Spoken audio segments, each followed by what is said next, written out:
बोलो लक्ष्मी माता की जय। पाठ पूजा चैनल में आज हम माघ गुरुवार महालक्ष्मी व्रत कथा सुनेंगे। महालक्ष्मी व्रत कथा सुनने और पढ़ने से दुख दरिद्रता दूर हो जाती है। श्री महालक्ष्मी माता की कृपा से सुख संपत्ति ऐश्वर्य प्राप्त होता है, मन की इच्छा पूरी होती है। श्री महालक्ष्मी माता के अनेक रूप तथा नाम हैं।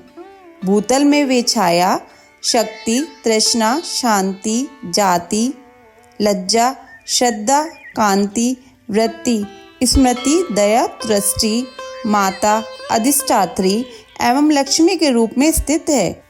उन्हें बारंबार नमस्कार करते हैं। कैलाश पर्वत पर पार्वती, क्षीर सागर में सिंधु कन्या, स्वर्ग लोक में महालक्ष्मी, लोक में लक्ष्मी, ब्रह्मा लोक में सावित्री, ग्वालों में राधिका, वृंदावन में रासेश्वरी, चंदन वन में चंद्रा, चंपक वन में गिरजा, पद्म वन में पद्मा, मल्टिम में मालती, कुंदन वन में कुंदंती, केतकी वन में सुशीला, कदम वन में कदममाला, राजप्रसाद में राजलक्ष्मी और घर घर में गृह लक्ष्मी इन विभिन्न नामों से पहचानी जाती है। इस तरह सर्वथा चारों ओर सर्वभूत में सुपरिचित माता श्री महालक्ष्मी की यह कथा है। चलिए सुनते हैं माता लक्ष्मी की कथा। भारतवर्ष के सौराष्ट्र देश में द्वापर युग की यह कहानी है। सौराष्ट्र में उस समय भद्रश्रवा नाम के राजा थे। वे बड़े पराक्रमी राजा थे। 4 वेद, 6 शास्त्र, 18 पुराणों का उन्हें ज्ञान था। उनकी रानी का नाम सूरत चंद्रिका था। रानी दिखने में सुंदर और सुलक्षणा थी तथा पतिव्रता थी। उन दोनों को 7 पुत्र तथा उसके बाद एक कन्या का वरदान मिला था। कन्या का नाम श्याम बाला था। एक बार महालक्ष्मी जी के मन में आया कि जाकर उस राजा के राजप्रसाद में रहे। इससे राजा को दुगनी धन दौलत की प्राप्ति होगी और वह इस धन दौलत से अपनी प्रजा को और सुख दे पाएगा। गरीब के घर अगर रहे और उसे धन दौलत प्राप्त हो तो वह स्वार्थी की तरह केवल अपने ऊपर ही खर्च करेगा। यह सोचकर श्री महालक्ष्मी जी ने बूढ़ी ब्राह्मण स्त्री का रूप धारण किया। हाथ में लाठी लिए लाठी के सहारे रानी के द्वार तक पहुंची। यद्यपि उन्होंने बूढ़ी औरत का रूप धारण किया था, पर उनके चेहरे पर देवी का तेज था। उन्हें देखते ही एक दासी सामने आई। उसने उनसे इनका नाम, धाम, काम, धर्म पूछ डाला। वृद्ध ब्राह्मण का रूप धारित माता लक्ष्मी ने कहा, बालिके, मेरा नाम कमला है। मेरे पति का नाम भुवनेश है। हम द्वारिका में रहते हैं। तुम्हारी रानी पिछले जन्म में एक वैश्य की पत्नी थी। वह वैश्य गरीब था। दरिद्रता के कारण हर रोज घर में झगड़े होते थे तथा उसका पति रोज उसे मारता था। इन बातों से तंग आकर वह घर छोड़कर चली गई तथा वन जंगल में खाली पेट भटकने लगी। उसकी इस दुर्दशा पर मुझे दया आई। तब मैंने उसे सुख संपत्ति देने वाली श्री महालक्ष्मी की कथा सुनाई। मेरे कहने पर उसने श्री महालक्ष्मी का व्रत किया।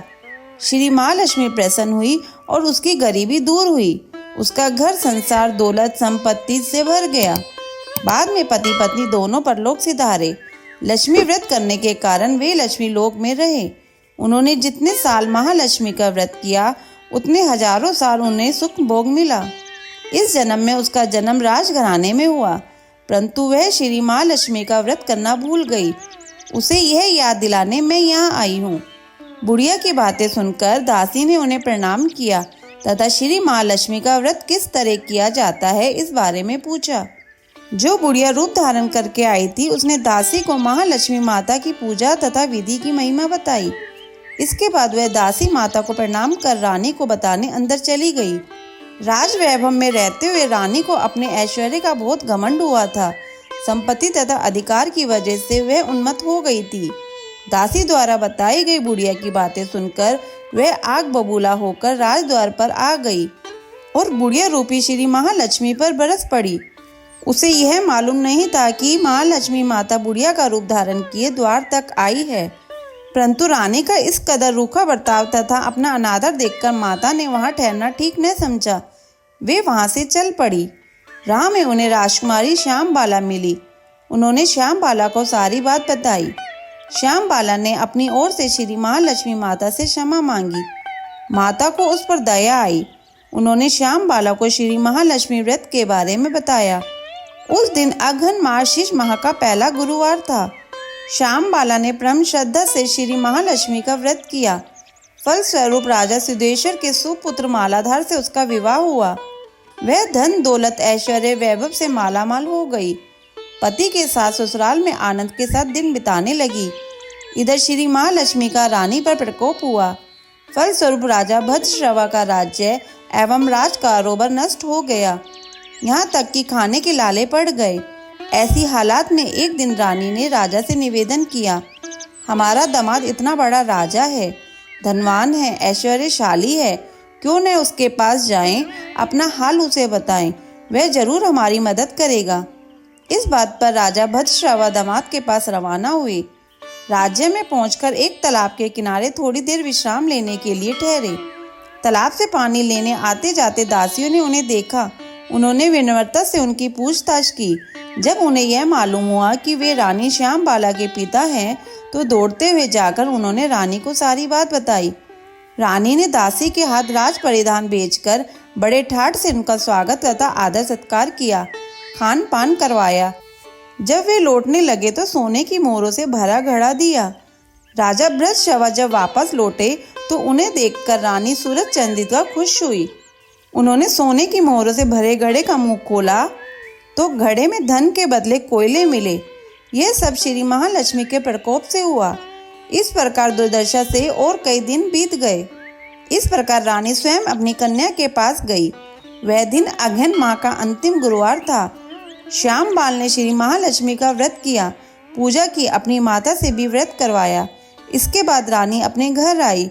श्री महालक्ष्मी का व्रत रखने पर उसे फिर से अपना राजपाट, धन दौलत, ऐश्वर्य प्राप्त हुआ। वह फिर से सुख शांति आनंद में जीवन बिताने लगी। कुछ दिनों बाद राजकन्या श्याम बाला अपने पिता के घर आई। उसे अपने घर देखकर सूरज चंद्रिका को पुरानी बातें याद आई। यही कि श्याम बाला ने अपने पिता को घड़ा भर कोयला दिया था और उसे तो कुछ भी नहीं दिया था। इसी कारण श्याम बाला को पिता के घर आने पर उसका कोई आदर आतिथ्य नहीं हुआ, बल्कि अनादर हुआ। पर उसने इस बात का बुरा नहीं माना। अपने घर लौटते समय उसने पिता के घर से थोड़ा नमक ले लिया। अपने घर लौटने पर उसके पति ने पूछा, अपने मायके से क्या लाई हो? इस पर उसने जवाब दिया, वहाँ का सार लाई हूँ। पति ने पूछा, इसका मतलब क्या हुआ? श्याम बाला ने कहा, थोड़ा धीरज रखो, सब मालूम हो जाएगा।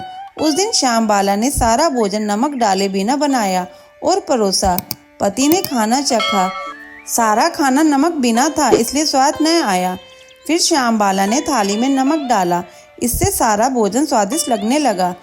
तब श्याम बाला ने पति से कहा, यही है वह मायके से लाया हुआ सार। पति को उसकी बात सही लगी। फिर वह दोनों हंसी मजाक करते हुए भोजन करने लगे। कहा गया है कि इस तरह कोई श्रद्धा भाव से भी श्री महालक्ष्मी की पूजा करे, उसे माता की कृपा प्राप्त होती है, सुख संपत्ति शांति प्राप्त होती है, सभी मनोकामनाएं पूरी होती हैं। परंतु यह सब प्राप्त होने पर माता की पूजा को भूलना नहीं चाहिए। हर गुरुवार को व्रत पाठ अवश्य करना चाहिए। इस तरह श्री महालक्ष्मी की महिमा भक्तों की मनोकामना पूर्ण करती है। कथा संपूर्ण। बोलो लक्ष्मी माता की जय। अगर आपको ये कथा सुनना अच्छा लगा हो तो इसे लाइक करके शेयर करें। चैनल पे नए हो तो सब्सक्राइब करें।